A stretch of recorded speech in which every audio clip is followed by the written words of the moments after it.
اللہ سے فضل مانگو، جب فضل ہوتا ہے تو حالات بدل جاتے ہیں، کھوٹے سکے بھی سرے بازار چل جاتے ہیں۔ ایک دن تم پیچھے مڑ کر دیکھو گے، جن چیزوں کے لیے تم فکر مند تھے وہ تو بہت چھوٹی تھی اور تم بڑا سمجھتے رہے۔ ناجائز کمائیوں سے بنے ہوئے محلات پر لکھ دینا کہ یہ اللہ کے فضل سے بنا ہے، ایک ظلم ہے۔ زندگی سے تقاضا اور گلہ نکال دیا جائے تو سکون پیدا ہو جاتا ہے۔ خاموش آدمی کو کہا گیا کہ تو بولتا کیوں نہیں ہے؟ اس نے کہا، میں اس لیے خاموش ہوں کہ بولنے سے کہیں میرا مقام کم نہ ہو جائے۔ واصف علی واصف فرماتے ہیں، پہلے اللہ دل میں آتا ہے، پھر آنکھ میں آنسو آتے ہیں۔ جتنا اختیار آپ اپنی زندگی میں اللہ کو دیں گے، اتنا اختیار اللہ کی کائنات میں آپ کو مل جائے گا۔ اس سے کوئی فرق نہیں پڑتا کہ تم کتنا آہستہ آگے بڑھ رہے ہو، ناکامی تب آتی ہے جب تم رک جاتے ہو۔ اپنے آپ کو بدنصیب کہنے کے گناہ سے بچتے رہو۔ یہ ضروری نہیں کہ آپ کی عمر کیا ہے، ضروری یہ ہے کہ آپ کس عمر کی سوچ رکھتے ہو۔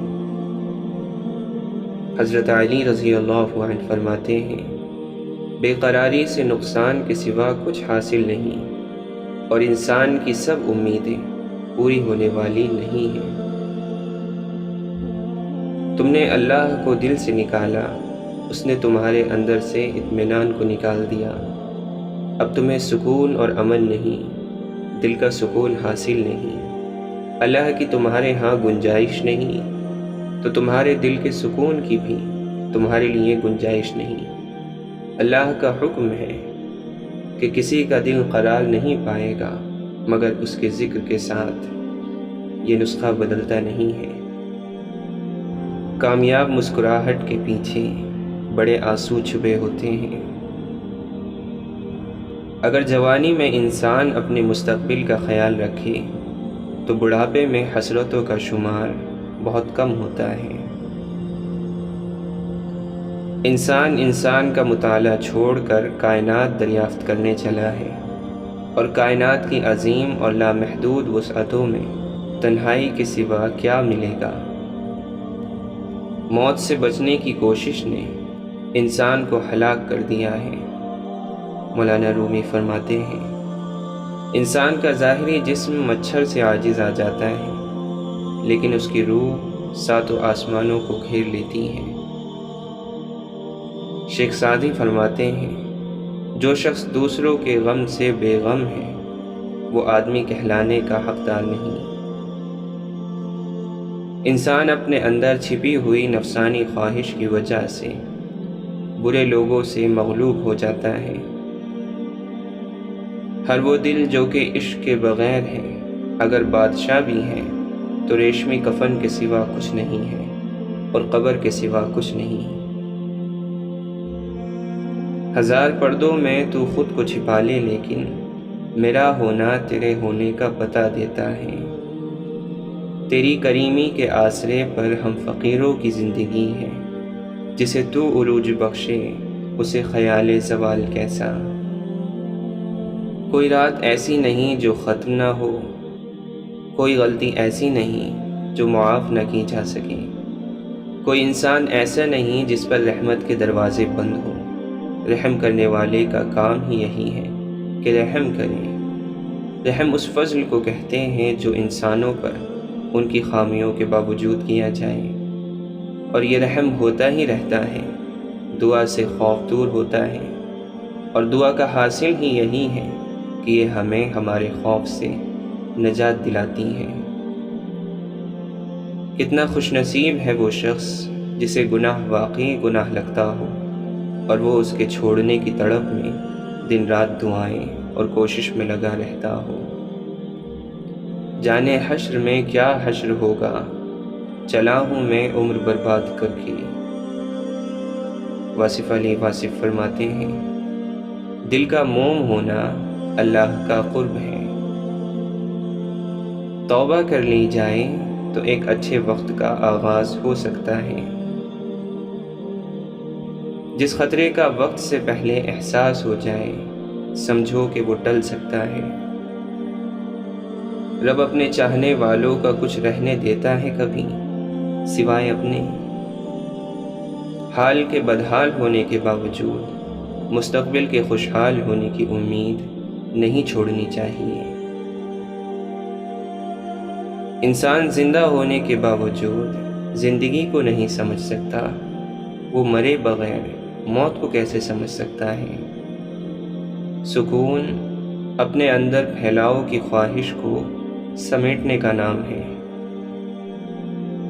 آپ اللہ کے کام میں کیوں نہ کہو، آپ اللہ سے یہ نہ پوچھو کہ اس نے ایسا کیوں کیا ہے، بلکہ آپ اپنے آپ کو تیار رکھو کہ وہ پوچھے گا کہ تم نے ایسا کیوں کیا ہے۔ جس انسان کی اپنے ماحول سے اپنے آپ سے صلح ہو وہ پرسکون رہے گا، برائی کو نیکی سے دور کرنے والا پرسکون رہے گا، اپنے دل سے گندگی اور کدورت کو دور کرنے والا پرسکون رہے گا، اپنی زندگی کو کسی کا احسان سمجھنے والا پرسکون رہتا ہے۔ کچھ لوگ خدا سے محبت کرتے ہیں، صرف خدا سے اور بس، لیکن خدا کے بندوں سے نہیں۔ خدا کے بندوں سے محبت نہ کرنے والوں کو خدا کیسے پسند کر سکتا ہے؟ خدا کے حبیب صلی اللہ علیہ وسلم تو وہ ہیں جو مخلوق کے محب اور خالق کے محبوب ہیں۔ اللہ کی محبت کا راز انسان کی محبت میں ہے۔ اللہ معبود ہے، انسان محبوب۔ اللہ کی راہ انسانوں کی راہ ہے، انعام پانے والے انسانوں کی۔ اس اندھے کا کیا علاج جو قدم قدم پر ٹھوکر کھاتا ہے اور اپنے آپ کو اندھا ماننے کے لیے تیار ہی نہیں۔ سب سے خطرناک انسان وہ ہے جو بے حس ہو۔ بے حسی ایک روحانی بیماری کی انتہائی شکل ہے۔ اللہ کی نعمت سے بغاوت زوال کا آغاز ہے اور استغفار کا سفر عروج کا آغاز ہے۔ گناہ کو پھیلانے کا ذریعہ بھی مت بنو، کیونکہ ہو سکتا ہے آپ تو توبہ کر لو اور جس کو آپ نے گناہ پر لگایا ہے وہ آپ کی آخرت کی تباہی کا سبب بن جائے۔ تربیت اور پالنے میں بہت فرق ہوتا ہے۔ آپ کا لہجہ، آپ کا رویہ، آپ کے اخلاق بتاتے ہیں کہ آپ کی تربیت ہوئی ہے یا آپ کو صرف پالا گیا ہے۔ مولانا رومی فرماتے ہیں میں نے شمس تبریز سے پوچھا کہ تصوف کیا ہے؟ اس نے کہا دل میں خوشی محسوس کرنا جب دکھ ظاہر ہو۔ آپ فرماتے ہیں میں ہمیشہ دعا کرتا تھا کہ میری روح کو کوئی ساتھی مل جائے، پھر مجھے معلوم ہوا وہ میں خود ہی ہوں۔ واصف علی واصف فرماتے ہیں زندگی گزارنے کے لیے عقل نہیں، محبت کی ضرورت ہوتی ہے۔ الفاظ کے صحیح استعمال کی توفیق نعمت ہے، یہ نعمت بھی کم انسانوں کو نصیب ہوتی ہے۔ الفاظ سے ماحول کو خوشگوار بنانے کا کام لیا جائے تو بڑی بات ہے۔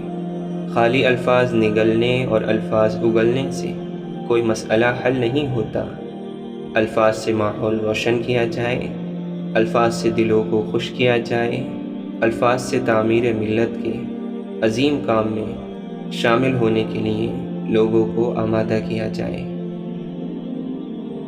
اللہ تعالیٰ فرماتا ہے اور اپنے گھر والوں کو نماز کا حکم دو اور خود بھی اس پر ثابت قدم رہو۔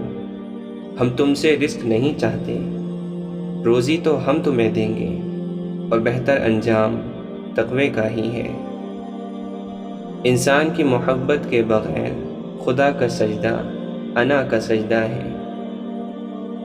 بادشاہ کا جرم تمام جرموں کا بادشاہ ہوتا ہے، واصف علی واصف فرماتے ہیں، انسانوں کی خدمت کرنے والا میرے خیال میں ویسا ہی ہے جیسے اللہ کے گھر کی خدمت کرنے والا۔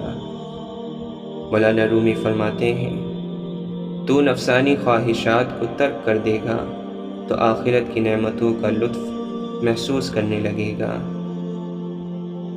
نیک لوگ چلے گئے اور ان کے اچھے اعمال باقی رہ گئے، اور برے لوگ بھی چلے گئے اور ان کے ظلم اور لعنت باقی رہ گئے۔